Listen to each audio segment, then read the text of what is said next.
Guys अपन क्या बात करने वाले हैं, Coulomb's law of vector form. अपन ने बात कर लिया था कूलम्स लॉ क्या होता है। अब अपन ने इस वीडियो लेक्चर में बात करने वाले हैं कि वेक्टर फॉर्म क्या होता है कूलम्स लॉ का। इस प्रकार से आपको देखना है ध्यानपूर्वक।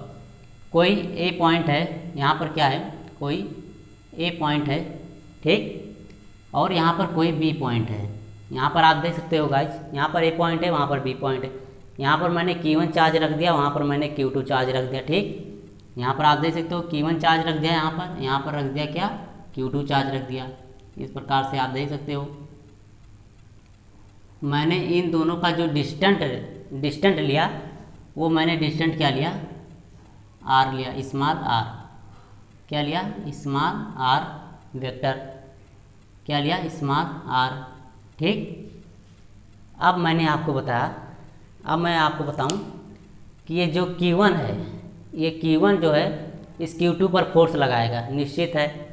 ये Q2 जो है इस Q1 पर फोर्स लगाएगा, ये भी निश्चित है, ठीक। अब मैं इन दोनों का जो फोर्स लग रहे हैं अलग अलग, मैं उनको आपको दिखा रहा हूँ, उसका डेरिवेशन आपको बता रहा हूँ कि वेक्टर फॉर्म कैसे लिखा जाता है फोर्स का, ठीक। आपको देखना है यहाँ पर गाइज, Q1 जो है फोर्स लगाएगा Q2 पर, Q2 फोर्स लगाएगा Q1 पर। किस प्रकार से आप देख सकते हो, ये मैंने बताया आपको, Q2 जो है फोर्स लगा रहा है Q1 पर, इस प्रकार से, ठीक। मैंने आपको इसे बोल दिया F12, क्या, वेक्टर F12। इसका मीनिंग क्या है, 1 पर फोर्स लग रहा है, चार्ज 1 पर फोर्स लग रहा है, और लगा कौन रहा है, चार्ज 2 लगा रहा है, Q2 लगा रहा है, तो आप इसे बोलेंगे F12। अब ये चार्ज जो है इस पर भी तो फोर्स लगाएगा, सही है कि नहीं, सही है बिल्कुल, इस पर भी फोर्स लगाएगा। और फोर्स कितना लगाएगा मैं उसे बता रहा हूँ आपको, ये इधर फोर्स लगाएगा, ये चार्ज इधर फोर्स लगाएगा। कैसे, ये कंडीशन क्या होता है गाइज, आपको इसे बहुत ध्यान देना है। ये कंडीशन तभी पॉसिबल है जब एक चार्ज पॉजिटिव हो और एक चार्ज निगेटिव हो। यदि आप दोनों जो है नहीं गाइज, क्या होना चाहिए, दोनों चार्ज या फिर निगेटिव हो या फिर पॉजिटिव हो। आप जो ध्यान दीजिए गाइज, क्या है, जब दोनों चार्ज पॉजिटिव होंगे या निगेटिव होंगे, ठीक, तो दोनों चार्ज में क्या होगा, वो रिपल्सन होगा। ध्यान देना है, जब दोनों चार्ज जो है पॉजिटिव होंगे या निगेटिव होंगे, तो मैंने आपको बताया था कि दोनों चार्ज में रिपल्सन का फोर्स होगा। ये चार्ज इस पर फोर्स लगाएगा, ये चार्ज इस पर फोर्स लगाएगा, दोनों जो है अपने को दूर रखने का प्रयास करेंगे। और जब एक पॉजिटिव होता है एक निगेटिव होता है, तो दोनों चार्ज जो है आकर्षण का भाव रखते हैं, जो है अट्रैक्शन का फोर्स लगाते हैं, तब दोनों चार्ज क्या होते हैं, पास आने लगते हैं। इसलिए ये चार्ज जो है इधर से लगाएगा इस पर, ये चार्ज लगाएगा इधर फोर्स, ठीक। वो अपन नेक्स्ट कंडीशन में बात करेंगे, आपको पहले इसे समझना है, ठीक। मैंने आपको बताया क्या, ये Q1 जो है फोर्स लगा रहा है Q2 पर, तो मैं इसे क्या लिखूँगा, यहाँ पर आप देख सकते हो F क्या है, वेक्टर F Q2 पर 2 पर फोर्स लग रहा है और 1 लगा रहा है, ठीक। इस प्रकार से आप लिखोगे। एंड ये जो डिस्टेंस मैंने माना है, ये क्या माना है, यहाँ पर आप देख सकते हो इस प्रकार से, ये जो है ये F12 जो है, ये Q2 इस पर फोर्स लगाया, मैंने लिखा F12। यहाँ पर क्या लिखोगे आप, यहाँ पर क्या लिखोगे आप देख सकते हो, ये मैंने आपको बताया, ये Q1 ये Q2, ये आप क्या लिखोगे, वेक्टर R, आप इसे क्या लिखोगे, R कैप लिखोगे, एंड इसे लिखोगे 21। क्यों, क्योंकि मैंने बताया आपको, ये जो F12 लिखा है, F1 चार्ज पर फोर्स लग रहा है, Q2 लगा रहा है। इसके अपोजिट साइड में लिखूँगा, जो इसका डिस्टेंस है कैप R21, ठीक। आपको इस प्रकार से लिखना है। एंड इसे क्या लिखोगे आप, इसे लिखोगे इस प्रकार से, कैप, इसे क्या बोलते हैं, यूनिट वेक्टर बोलते हैं, R12। इस प्रकार से आपको इसे लिखना है, ठीक। अब मैं आपको इस फोर्स को लिखकर बता रहा हूँ वेक्टर फॉर्म में, ठीक। कुछ नहीं है गाइस, बिल्कुल ही सिंपल है, आपको ध्यान देना है। F12 क्या लिखूँगा मैं, वेक्टर F12 में लिखूँगा 1/4πε0, 1/4πε0, ठीक। Q1 Q2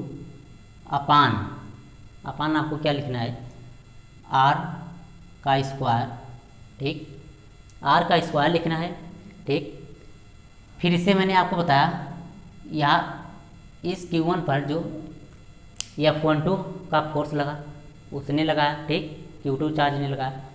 फिर मैंने बताया इसका जो वेक्टर फॉर्म है, जो डिस्टेंट है r⁻1 है, इस प्रकार से r⁻1 है, इसी को अपन बोलते हैं ये वेक्टर फॉर्म में है, ठीक। यूनिट वेक्टर की वैल्यू जो है 1 होती है, आपको इसे ध्यान रखना है। फिर मैं आपको लिखूँगा F21 लिखूँगा, क्या लिखूँगा, F21 वेक्टर F21 क्या लिखूँगा 1/4πε0 Q1 Q2 R square into क्या लिखूँगा R21 का कैप। ये क्या होता है, फोर्स का जो होता है, कूलम्ब्स लॉ का होता है, ये वेक्टर फॉर्म होता है, ठीक। अब मैं आपको बता रहा हूँ गाइज, मैं आपको बता रहा हूँ, ध्यान से सुनना है।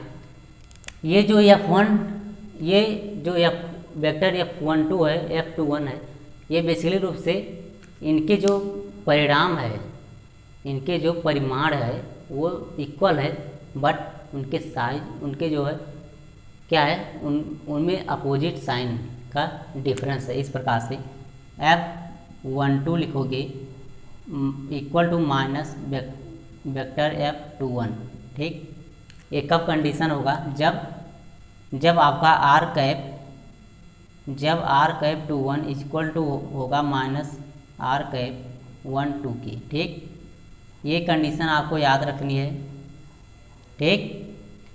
बेसिक है, इसमें कुछ है नहीं, मैंने आपको ऐसे वेक्टर फॉर्म में लिखकर बताया है, ठीक। इसे आप किस प्रकार से वेक्टर फॉर्म में लिखोगे, ये दोनों फोर्स जो अलग अलग मैंने आपको दिखाए, बेसिकली रूप से इनके जो परिमाण है वो बिल्कुल ही इक्वल है, बट उनमें क्या है, अपोजिट साइन का जो है डिफरेंस है।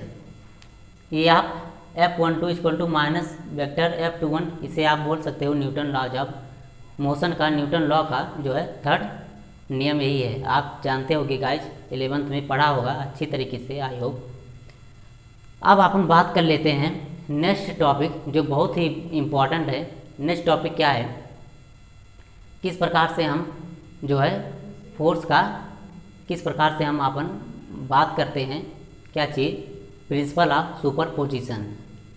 हमारा नेक्स्ट टॉपिक गाइज बहुत ही इंपॉर्टेंट है, अपन बात करेंगे प्रिंसिपल ऑफ सुपरपोजिशन क्या होता है, उसे आपको पढ़ना बहुत इंपॉर्टेंट है। इसे जल्दी से रिमूव करके तुरंत ही मैं आपको उसे समझाने की कोशिश करता हूँ। क्या है प्रिंसिपल ऑफ क्या है, सुपरपोजिशन, उसे मैं आपको यहाँ पर डिस्कशन कर रहा हूँ, आपको ध्यान देने की आवश्यकता है गाइज, ठीक। आई होप आपको मैं जो पढ़ा रहा हूँ वो अच्छी तरीके से क्लियर हो रहा होगा गाइज। आपको ध्यानपूर्वक पढ़ना है, ध्यान देने की आवश्यकता है आपको, बाकी सभी चीज़ें जो क्लियर हो जाएंगी आपके। क्या है प्रिंसिपल ऑफ सुपरपोजिशन की बात कर लेते हैं, क्या है प्रिंसिपल ऑफ सुपरपोजिशन की बात कर लेते हैं।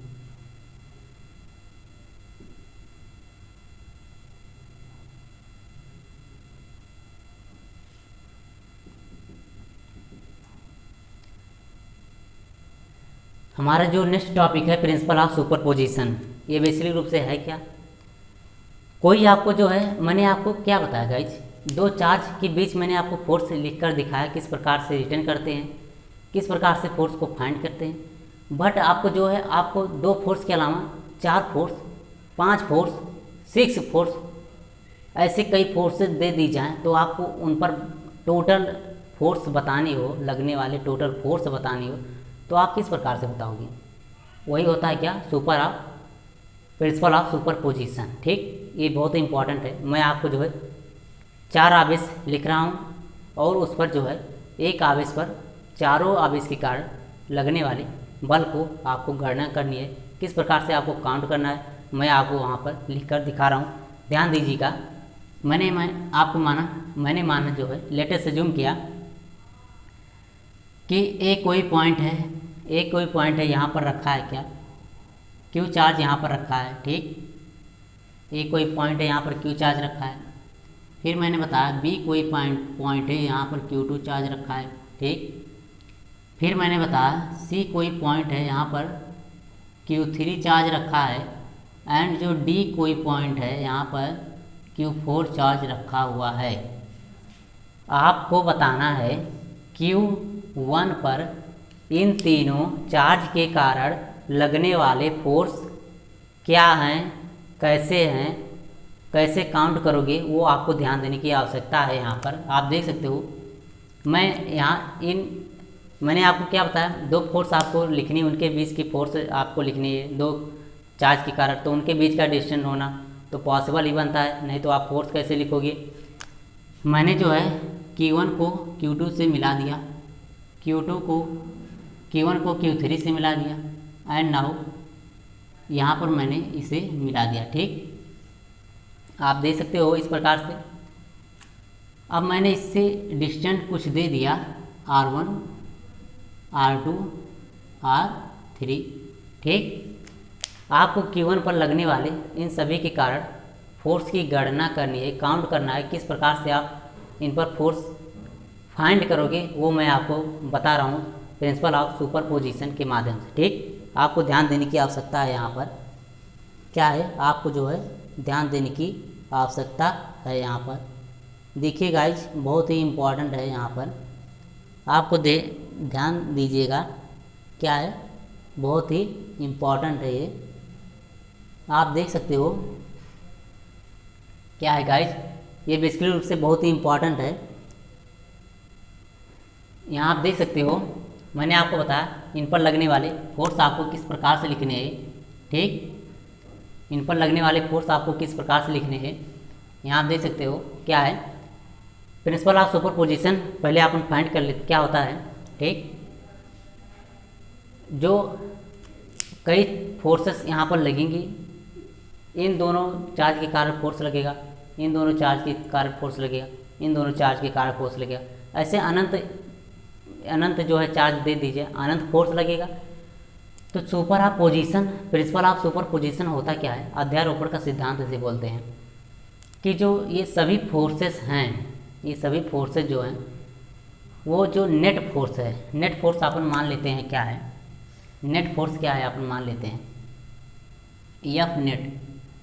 एफ नेट है, इसे मैं अपन एफ नेट मान लेता हूँ, नेट फोर्स। मैंने कई forces F1 F1 force plus F2 force, ठीक, प्लस F3 ऐसे प्लस F4 ऐसे डैश डैश करके कहाँ तक, Fn तक, ठीक।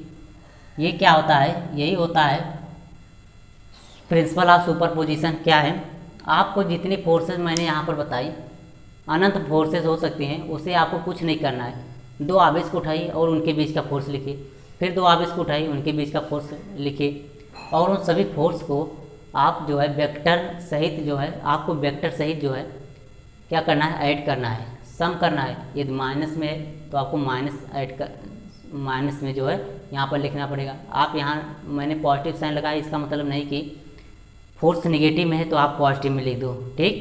इतना क्लियर होना चाहिए गाइज। अब मैं यहाँ पर बता रहा हूँ, यहाँ पर देखिए गाइज, ये जो Q1 के कारण Q2 पर फोर्स लग रहा है वो मैंने यहाँ पर माना कि F1 लग रहा है, ठीक। फिर मैंने Q1 Q3 पर जो फोर्स लग रहा है उसे मैंने कहा, लेटेस्ट अज्यूम किया 1-3 लग रहा है फोर्स, ठीक।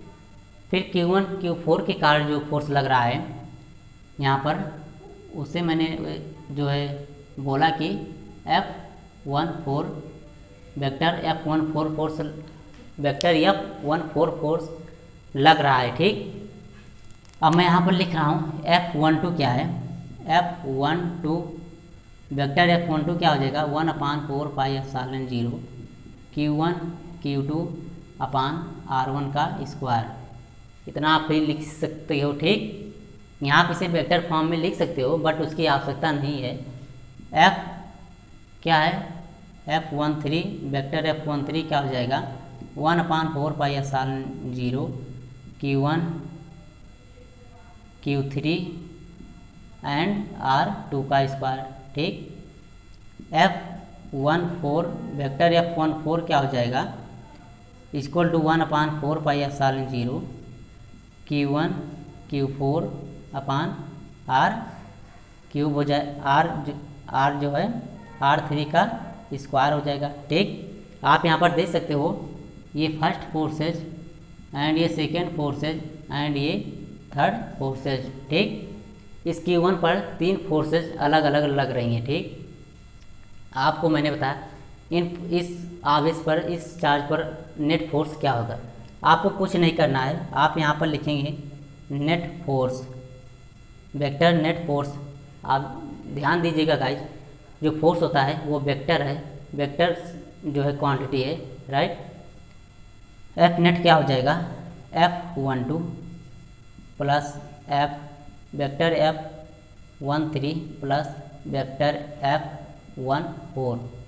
इस प्रकार से इस Q1 पर लगने वाले, आप Q1 पर लगने वाले नेट फोर्स इस प्रकार से आपको फाइंड करना है। अब मैं आपको बता दूं, आप ध्यान दीजिएगा, आपके मन में जो ये क्वेश्चन आना चाहिए आपके माइंड में क्या है। मैंने यहाँ पर Q1 के कारण फोर्स पूछा, ठीक, आपने यहाँ पर बता दिया। ठीक, अब मैं यहाँ से पूछ लूँ आपसे कि Q4 चार्ज पर आप फोर्स बता दीजिए, इन तीनों चार्ज के कारण लगने वाले।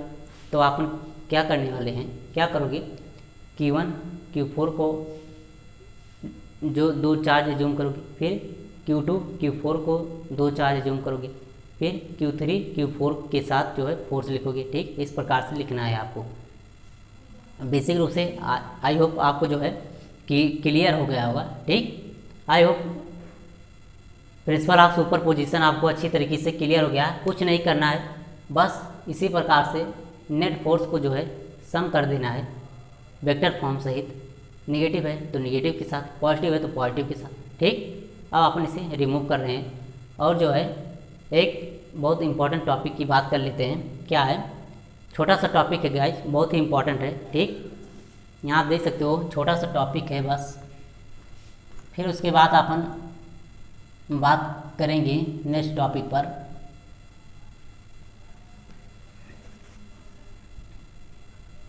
आप गाइस यहाँ पर देख सकते हो क्या है, हमारा जो नेक्स्ट टॉपिक है बहुत ही इम्पोर्टेंट होने वाला है। अपन बताएंगे 3 टॉपिक के बारे में बताएंगे, 3 फार्मूले बताएंगे। यहाँ पर आप देख सकते हो फर्स्ट क्या है, आपको बताने वाले फर्स्ट क्या है कि रेखीय आवेश घनत्व, लीनियर क्या है फर्स्ट, लीनियर, आप यहाँ पर बोल सकते हो linear charge, linear charge density. Linear charge density होता क्या है उसके बारे में अपन डिस्कशन करेंगे। एंड सेकंड क्या है, सरफेस चार्ज डेंसिटी क्या होता है, क्या है गाइस, सरफेस चार्ज डेंसिटी क्या होता है उसके बारे में अपन डिस्कशन करने वाले हैं, सरफेस चार्ज डेंसिटी। ठीक, छोटा सा टॉपिक है, सरफेस चार्ज डेंसिटी क्या होता है उसके बारे में देखने वाले हैं। एंड थर्ड क्या है, थर्ड है वॉल्यूम चार्ज डेंसिटी क्या होता है। ठीक, आप यहाँ पर लिख सकते हो वॉल्यूम चार्ज डेंसिटी क्या होता है।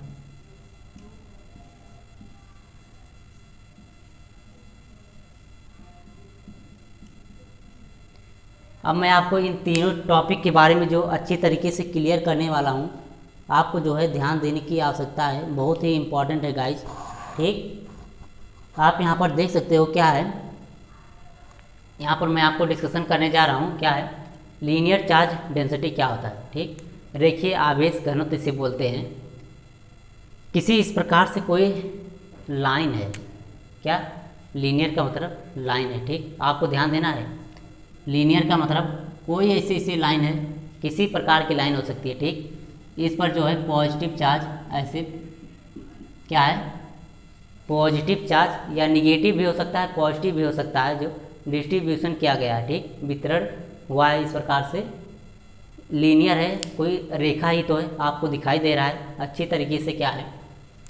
तो इसमें जो लगने वाला क्या चीज़, इसे अपन किस प्रकार से लीनियर चार्ज डेंसिटी होता है क्या है, रेखीय आवेश घनत्व, अपन इसे बता दें कि किससे रिप्रेजेंट करते हैं। इसे अपन रिप्रेजेंट करते हैं लैम्डा से, ठीक, ध्यान देना है, इसे अपन रिप्रेजेंट करते हैं लैम्डा से। सरफेस चार्ज डेंसिटी क्या होता है, surface means area, area means क्या है, सरफेस हो कोई इस प्रकार का पृष्ठ हो, पृष्ठ मान लीजिए इस प्रकार का कोई पृष्ठ है, ठीक, इस पर पॉजिटिव चार्ज ऐसे ऐसे ऐसे ऐसे क्या है वितरित हुए हैं, ठीक, यहाँ पर क्या है ऐसे चार्ज जो है इस पृष्ठ पर क्या है क्या है वितरित हुए हैं, ठीक। यहाँ पर अपन मान लेते हैं क्या है ये एरिया है, ठीक, डी ए इसे बोल सकते हो आप।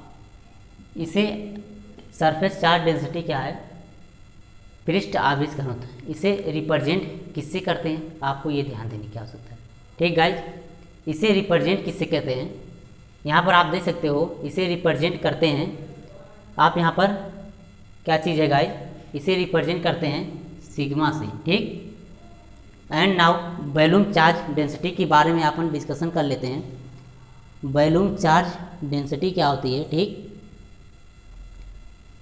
आपको यहाँ ध्यान देने की आवश्यकता है। वॉल्यूम चार्ज डेंसिटी जो होती है आयतन आवेश घनत्व उसे बोलते हैं, एंड इसे जो है रिप्रेजेंट करते हैं किससे, रो से। रो आप जानते होंगे, रो क्या है मैं आपको बताऊंगा। रो क्या है, इस प्रकार से रो बनता है, यहाँ पर आपको ध्यान देने की आवश्यकता है क्या है, इसे अपन बोलते हैं रो, ठीक। यहाँ आप देख सकते हो क्या चीज़,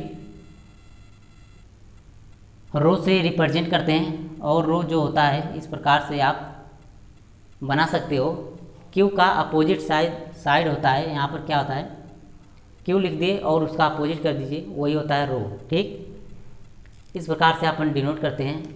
यहाँ पर कोई वॉल्यूम मान लीजिए इस प्रकार से कोई वॉल्यूम है, गोला है, कुछ भी है, ठीक। इस पर जो है चार्ज भरे हुए हैं, क्या है चार्ज जो है भरे हुए हैं, डीवी अपन इसे मान लेते हैं, डीवी है ये, ठीक। वॉल्यूम है, अपन इसे मैंने आपको बताया लीनियर चार्ज डेंसिटी को लैम्डा से रिप्रेजेंट करते हैं, एंड सरफेस चार्ज डेंसिटी को सिग्मा से, वॉल्यूम चार्ज डेंसिटी को क्यू से जो है रो से रिप्रेजेंट करते हैं, ठीक गाइज। अब मैं इसके फार्मूले बता दे रहा हूँ, फार्मूले क्या हैं, फार्मूले क्या हैं गाइज, ध्यान देने की आवश्यकता है। यहाँ पर डी क्यू लिखोगे क्या चीज़, छोटे से आवेश के कारण लगने वाले, यहाँ पर इस रेखा में इस लाइन में छोटे से जो है यहाँ पर डिस्टेंस मान लेते हैं क्या चीज़, ये थोड़ा सा डिस्टेंस मान लेते हैं, पॉजिटिव चार्ज है, इसे अपन मान लेते हैं क्या चीज़ डी एक्स, ठीक, डी एक्स मान लेते हैं, ठीक। इस क्यू जो इक्वल टू किसके होता है, क्यू इक्वल टू होगा, आपको यहाँ ध्यान देने की आवश्यकता है गाइज, जो क्यू इक्वल टू किसके हो जाएगा, आपको यहाँ ध्यान देने की जो है बहुत आवश्यकता है, ध्यान दीजिए। क्यू इक्वल टू हो जाएगा इस जो है लैम्डा लीनियर चार्ज डेंसिटी के, लैम्डा लीनियर चार्ज डेंसिटी के एंड इनटू मल्टीप्लाई होगा किससे, ये जो dx मैंने जो छोटी सी दूरी मैंने जो dx एज्यूम की हुई है, ठीक। ये फार्मूले आपको जो है लर्न करने हैं। एंड सरफेस चार्ज डेंसिटी मैंने बताया, dA कोई सरफेस है, छोटा सा सरफेस है, मैंने यहाँ पर ऐसे छोटा सा सरफेस जो है काट लिया है, ठीक। यहाँ पर वॉल्यूम है, ऐसे इस प्रकार से आप दिखा सकते हो, ठीक। सरफेस चार्ज डेंसिटी क्या होता है, इस पर जो dq होता है, इस पर जो चार्ज फैले हुए हैं वो चार्ज क्या होता है, इक्वल टू होता है sigma surface charge density and multiply होता है डी ए क्षेत्रफल के, ठीक, डी ए की मल्टीप्लाई होता है, ठीक। इसे आपको ध्यान रखना है।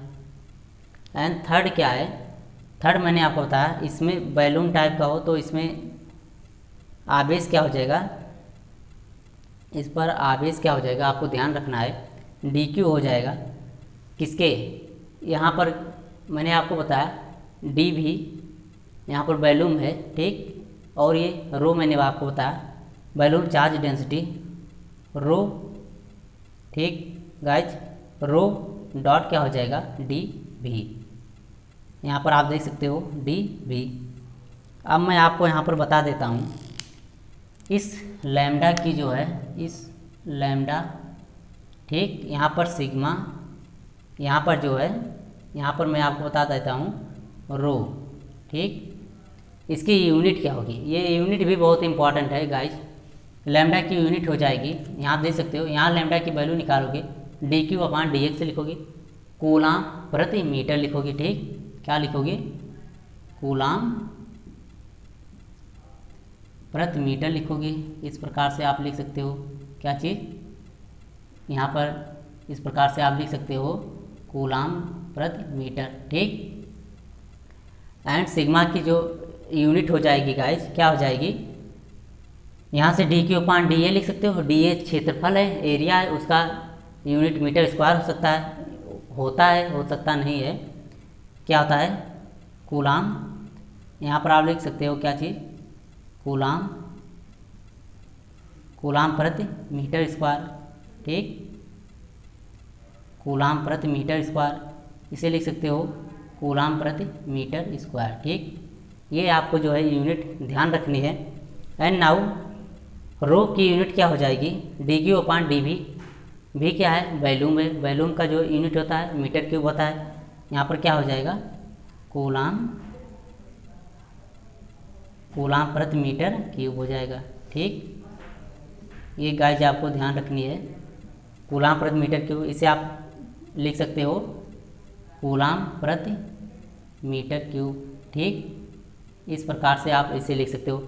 तो मैंने ये जो आपको जो है 3 टॉपिक यहाँ पर क्लियर किए गए हैं, 3 टॉपिक जो मैंने आपको क्लियर किए हैं वो आपको अच्छी तरीके से क्लियर होनी चाहिए। फर्स्ट है लीनियर चार्ज डेंसिटी क्या होता है, सरफेस चार्ज डेंसिटी क्या होता है, एंड थर्ड क्या है बैलून चार्ज डेंसिटी क्या होता है।